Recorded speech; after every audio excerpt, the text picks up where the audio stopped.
Another Miami Dolphins preseason win is in the books. The Dolphins holding off the Washington Commanders by a score of 13-6 in a game that included the debut of starting quarterback Tua Tagovailoa in 2024. Here's everything we saw here today on Locked On Dolphins.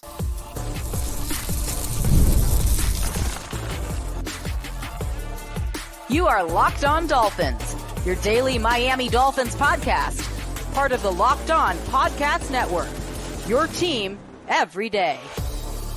All right, Miami. Welcome back to another episode of Locked On Dolphins. It is your team every day here on the Locked On Network. I'm your host, Kyle Krabs, a lifelong Miami Dolphins fan, host of Locked On Dolphins, co-host of Locked On NFL Scouting. You can find our shows on YouTube or wherever you listen to your favorite podcast. Tip of the cap to our everydayers, because it is your team every day. We don't just say it. We live it here on the Locked On Network. Today's episode of Locked On Dolphins is brought to you by FanDuel. Now through September 22nd, all FanDuel customers can bet $5 and get a 3-week free trial of NFL Sunday Ticket from YouTube and YouTube TV. Visit FanDuel.com/LockedOn to get started. The Dolphins checking back into Club Dub for another week, although it is preseason, so you can't get too excited, but it's 11 p.m. on Saturday, and Mike McDaniel's just wrapping up at the podium, and Tua Tagovailoa already spoke after making his debut. And you got to see a lot of the Dolphins starters, not all the Dolphins starters. There were some key guys who didn't play. There was a really exciting opening drive from the Miami's offense. You got to see a good look at Jaden Daniels, the number 2 overall pick on the other side for the Commanders. And then a whole lot of punts and penalties and turnovers down the stretch in this preseason showcase at Hard Rock Stadium. Miami winning the game 13-6 for their second consecutive one-score victory in the preseason. That featured the defense having to bow up in the red zone in the final few seconds of the football game. So a little cardiac fins on the way in back-to-back weeks to kick us off here for 2024. But the conversation here for Miami starts with a really impressive drive from Tua Tagovailoa and an effective drive for the first-team offense to go out, march down the field, and score on their one possession with, quote-unquote, the starters out there on the field. And when you really sum up the way that this drive went, 11 plays, 61 yards, 6.5 minutes time of possession. It really, in a lot of ways, embodied a lot of what one of the points of emphasis of this football team was. All offseason, you heard Tua talk about it, and Tyreek Hill talk about it, and Coach McDaniel talk about it, and some of the other players talk about it. Methodical drives, being able to possess clock, being able to be more methodical and not so explosive play reliant.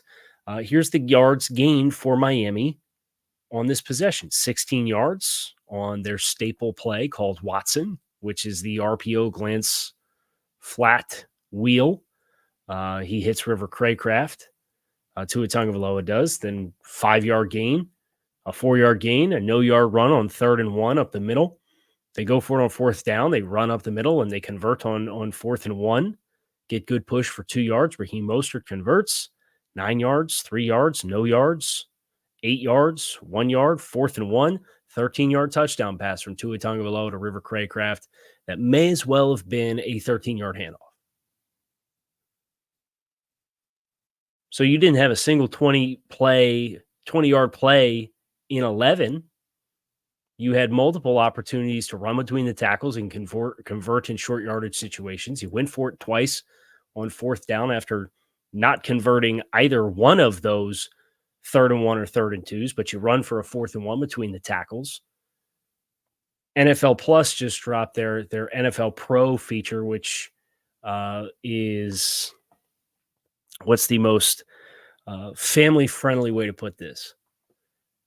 If you like advanced statistics and being able to click a few buttons and then click a button and getting like all the plays from last year that meet that criteria automatically cut into a playlist for you to break down with a coach's film, you're a kid in a candy store with NFL Pro. One of the things you looked at was how many 3rd down and short runs did the Dolphins have between the tackles last year? In 17 games. How many do you think it was? How many times on 3rd and short or 3rd and 1 to 3rd and 3 did the Dolphins run between the tackles?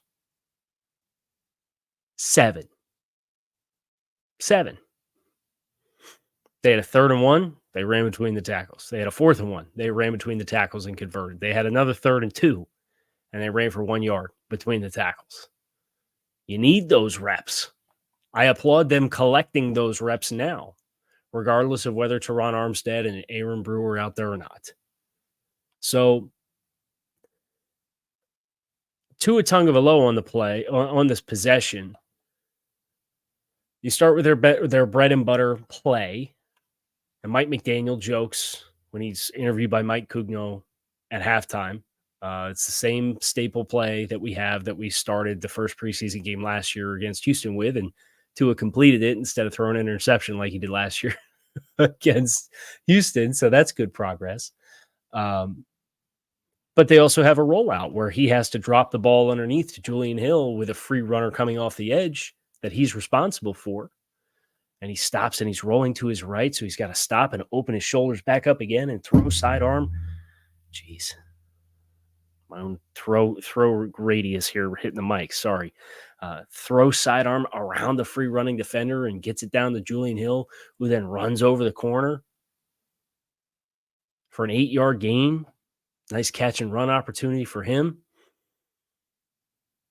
You like it. You like the decision-making, right? And the pregame on the broadcast for Tua said keys to the game, and it was clean operation is really what it is. And I know some Dolphins fans, there's split moods and vibes and feels about playing starters in the preseason in general, and for quarterbacks in particular. A lot of that comes down to you protecting yourself.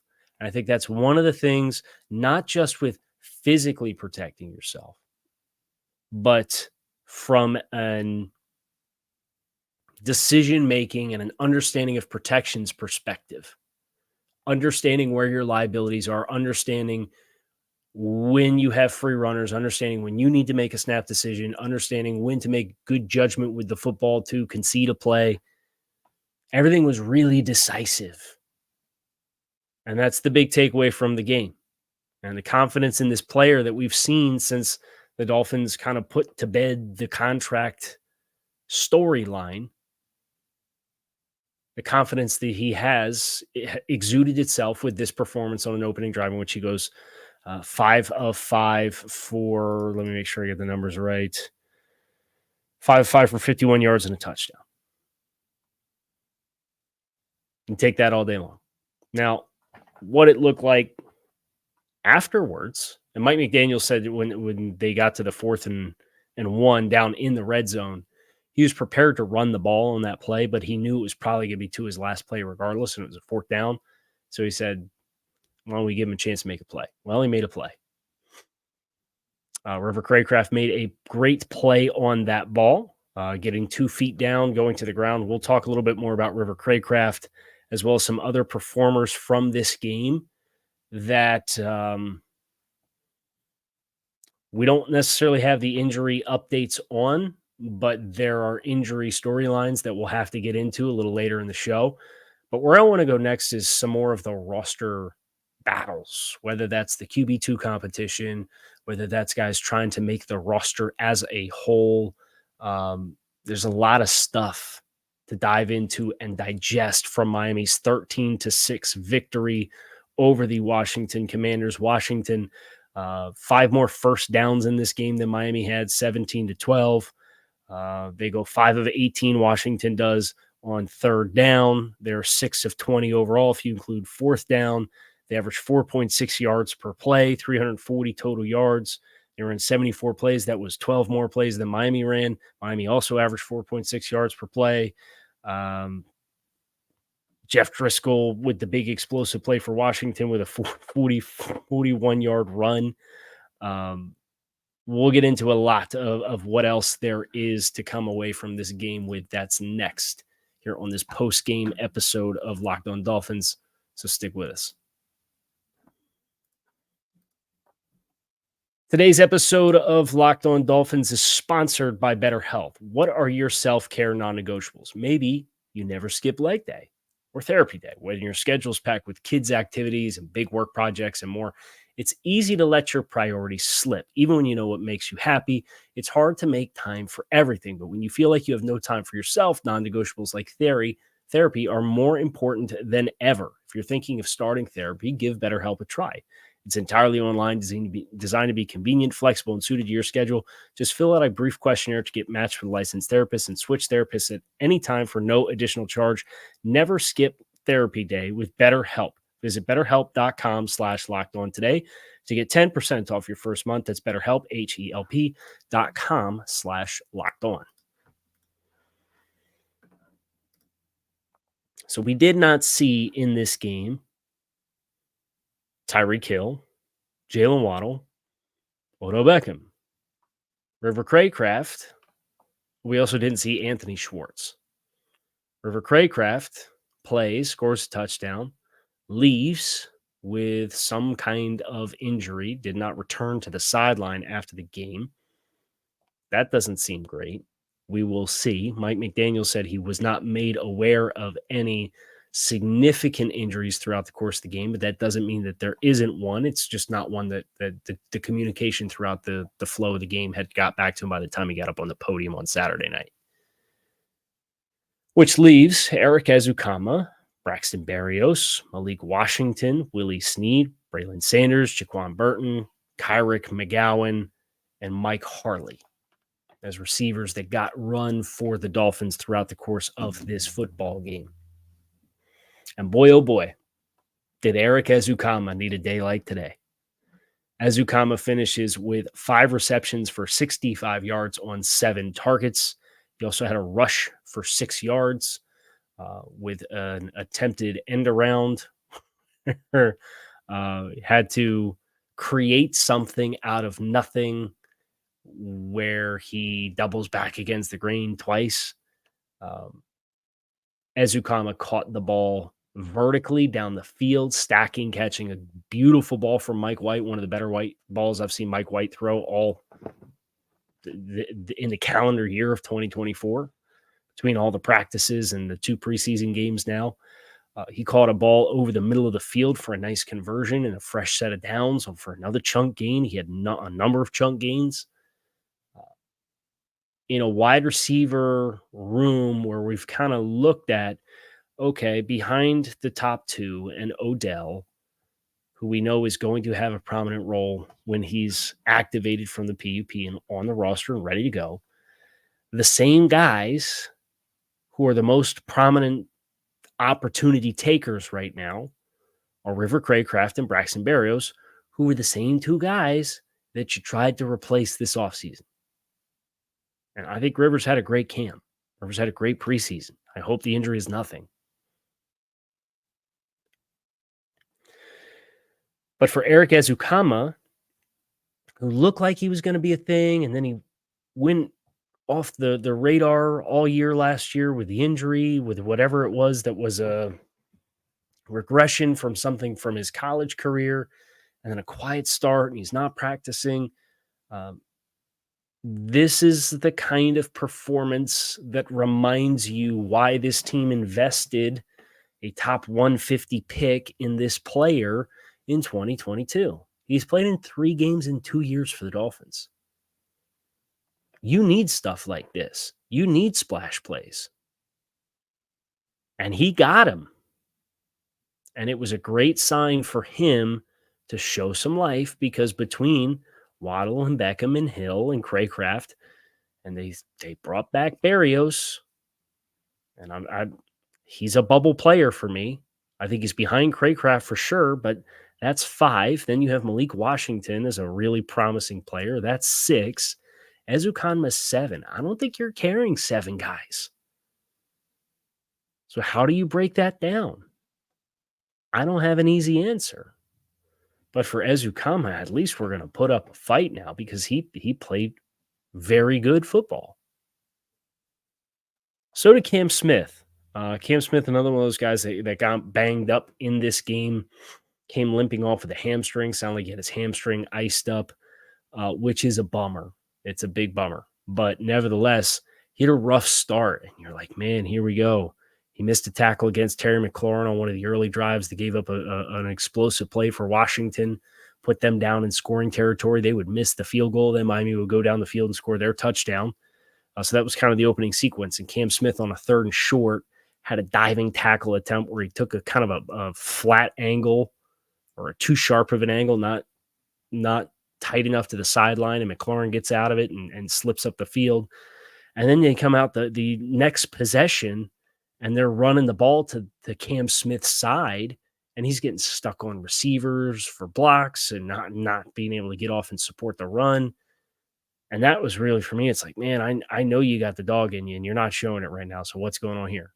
And then lo and behold, he turns around and he makes a nice play on a deep ball down the sideline where he does an excellent job getting his eyes back and finding football and extending and using his length to break up the play.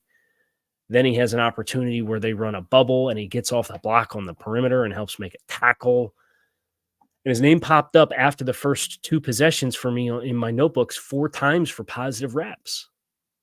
And then he comes off with a hamstring.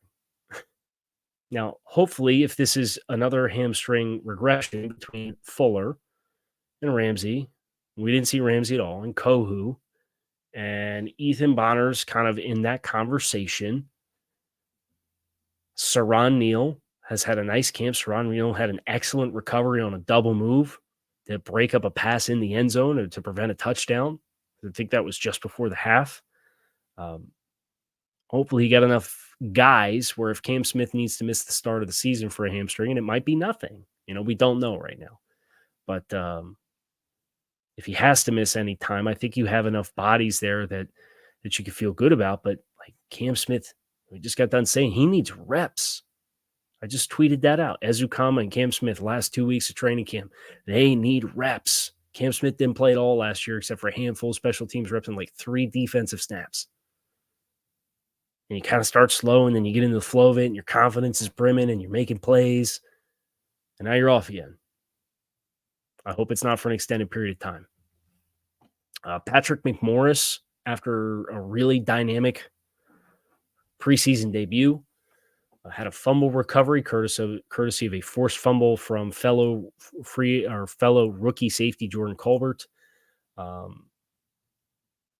That was nice to see him pop up. He had another middle of the field pass defense for a breakup, which he was physical at the catch point. So some of the same stuff that he showed. I thought you had a lot of competitive reps from the guys on the inside, a lot of splash production. Neville Gallimore with a sack, Brandon Peely with a sack. Isaiah Mack gets in for a splash play. That's a really crowded room. They're going to let somebody go out of that group. I think that they're not going to want to. But it's a good-looking group. Along the offensive line, I thought Jack Driscoll, he was the one who opened up the hole for Chris Brooks on the explosive play. This the almost 60-yard run that Chris Brooks had. Chris Brooks also in a position battle of his own where Jeff Wilson, Savon Ahmed didn't dress, Jalen Wright didn't dress. Mike McDaniel said he had something minor, like a minor ding on Thursday, and they didn't want to roll him out there because they're going to pick and choose their spots with guys, right? Like that's why Jalen Waddle and Tyreek Hill and Jalen Ramsey aren't out there. So Chris Brooks, explosive play, most explosive play for the Dolphins offense. 2 plays later, he slips, goes down, takes a helmet-to-helmet shot. Looked really nasty. Looked like he kind of caught it on the neck. Or maybe gives you a stinger. I'm sure he'll be checked for concussion protocol, that kind of stuff, because it was a really nasty hit. But to see up front Jack Driscoll kind of creating some movement again is more positive momentum in a position battle. But I don't know how seriously it's getting taken that he's in the running for that starting right guard spot, at least yet. I can't wait to check out the tape and see how it looks. But a lot of young guys popped. A lot of young guys popped for good reasons. Not all of them popped for good reasons. Patrick Paul, he had some nice moments. But he also had some not so nice moments. Miami in scoring territory in a 1-score game, second half. And he dramatically oversets, and Jamin Davis cuts across his face, comes underneath, forces a fumble from Mike White. That's a turnover. The Dolphins lose possession of the ball in scoring territory, up 7 points because he oversets against Jamin Davis. And Sean Harlow on the play got a body thrown into his knee, hyperextending his knee. We don't know the severity of that injury either. He looked to be in some pain. He did walk off the field, but more on that and the other guys that got banged up coming your way next here on this episode of Locked On Dolphins. Stick with us. When you're hiring for your small business, you want to find quality professionals that are right for the role, and that's why I have to check out LinkedIn Jobs. LinkedIn Jobs has the tools to help you find the right professionals for your team faster and for free. LinkedIn is not just another job board. LinkedIn helps you hire professionals that you can't find anywhere else, even those who aren't actively searching for a new job, but might be open to the perfect role. In a given month, over 70% of LinkedIn users don't visit other leading job sites. So if you're not looking on LinkedIn, you're looking in the wrong place. On LinkedIn, 86% of small businesses get a qualified candidate within 24 hours. So hire professionals like a professional on LinkedIn. Post your job for free at linkedin.com/lockedonNFL. That's linkedin.com/lockedonNFL to post your job for free. Terms and conditions do apply. I don't want to go too far down the rabbit hole of like the definitive ins and outs of specific plays, even though there's a lot of that I'm excited to get to, just because I do want to review the coach's film, which I should have at some point tomorrow. So the Monday show, we should be able to do kind of a debrief of some of those player performances, and that'll come your way early next week. Although technically you're probably listening to this, at least the vast majority of you, on Sunday at some point, so later this week. But Miami in this game did have a number of guys that got shook up for one various reason or another. I think the most scary of them is Sean Harlow. His left leg planted, has Mike White and Jamin Davis kind of roll into it. His foot is planted firmly on the ground, and you do see his knee hyperextend on the replay. Miami's already lost Keon Smith for the year on a scary-looking play like that. Hopefully, we don't experience the loss of another player in Sean Harlow for any significant amount of time, although that was the most scary-looking one out of the group. We mentioned Cam Smith. Cam Smith comes limping off on one of the special teams units. It was either punt or punt return. Ends up getting his hamstring wrapped up and iced up. So hopefully that's just a minor tweak of something that he had already experienced. I believe he had already had a hamstring issue. I think back to last year and Robert Hunt. Robert Hunt missed some time, came back against Washington, overextended and retweaked that hamstring and missed a little bit of more time.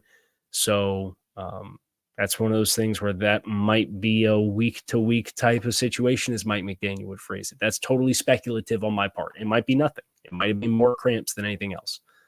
I don't think getting it wrapped and iced is particularly promising for that outlook, but we shall see.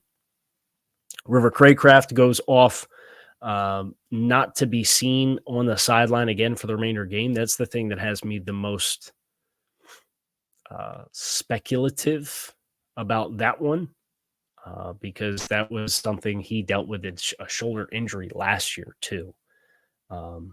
And most of these guys, if they get checked out, like David Long had an issue where he was kind of grabbing at his hand, had some friendly fire with, I believe it was Elijah Campbell, who was coming down on a run fit and kind of clipped David and kind of caught him up around the shoulder area. Maybe it's a stinger, but David was kind of grabbing at his hand or his wrist and comes off the field, goes into the blue medical tent, comes back out, and he's hanging out on the sideline for the rest of the game. Looked like he was totally fine. That was probably the most notable player for Miami that had any kind of incident throughout the course of the game was David Long. Some of these guys, they didn't want to, let's just say, tempt fate with, right? But you did see guys like David Long and Jordan Brooks out there on the field. You saw Kendall Fuller, Kader Kohu out there on the field. Now, Javon Holland, Jordan Poyer, Jalen Ramsey, They didn't play. And I frankly think for the most part, you're probably good with that. Like, they're going to play enough three safety stuff that between Elijah and Marcus May, I think the more reps those guys get, it's more beneficial for you. I thought Marcus May was pretty even in the first preseason game. I didn't know if the TV copy get a lot of insights into how he played today. Elijah Campbell's biggest moment was a play that was on special teams flagged as a personal foul for a defenseless player when he absolutely lit up the punt returner.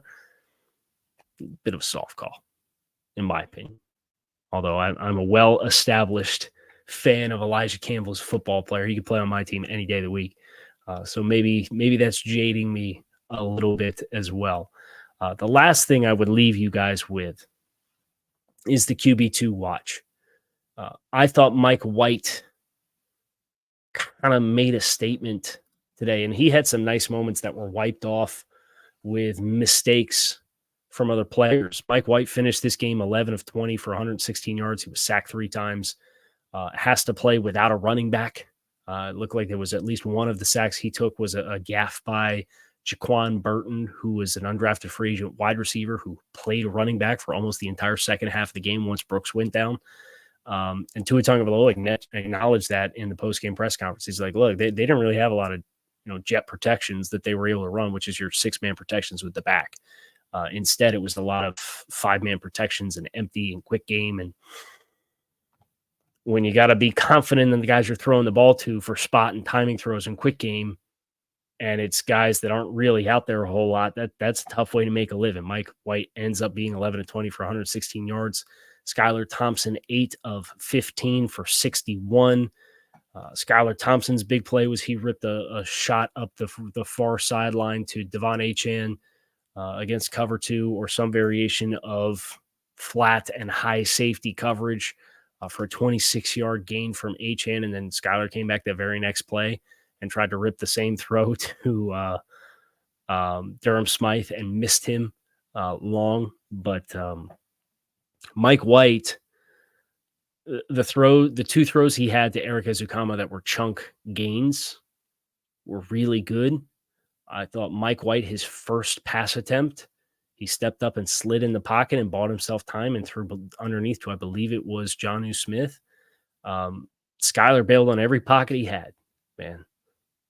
And that's really frustrating, especially the last one that he had, this last rep. It's a good pocket. Stand in there and read the field, and it's in scoring territory. And give yourself a chance. And instead, he drops his eyes and he gets off his spot. He did have a really nice outside the pocket, outside of structure moment on a target to Braxton Berrios that was tipped at the very last minute that Berrios couldn't bring in because about 2 feet in front of him, the defender tipped the ball and it changed the rotation of the ball and kind of changed the flight path and threw him off a little bit. I thought Mike White was better than Skylar Thompson today. And that's the first time in a while I've said that. So in the same way that you look at Ezukama and how he performed and say, man, you really needed a day like that. Mike White needed a day like tonight. And he had a outside of structure play on his own where he avoids a sack and rolls out to his left and lays one out for Mike Harley. And Mike Harley just frankly dropped the ball. It probably would have been a 40-yard gain. You'd have been looking at there was a legal offensive player down the field on that rep anyway. It was at number 70, as I believe who they called it on, which doesn't feel right. Kendall Lamb wouldn't have been out there at that point in time, but that's who they announced it as on the field. Maybe it was 76, Ryan Hayes. So it would have got called back anyway, but between that and a couple of drops, I thought Mike White was very close to having a respectable statistical line. Skylar Thompson, I think the biggest thing for him was like, dude, just sit in there in the pocket. And that's not really his game, and it's never really been his game. And if you're going to be rack-oriented and set your playmakers up to make plays, and I know they're not playing with the guys that are going to be the featured players on Sundays when the Dolphins are playing for keeps, you got to sit in the pocket and throw the ball. So This leaves me with less confidence than I think I had before on how the QB2 environment was going to shake out. Lots of reactions, lots to get into, lots to follow up on Monday after we get the coaches' film and kind of rework through everything with a fine-tooth brush. And we will do exactly that. And I'm looking forward to doing so. So you can make sure you find that on YouTube or wherever you listen to your favorite podcasts. I'm Kyle Krabs, your host here on Locked On Dolphins. The Dolphins 2-0 in the preseason.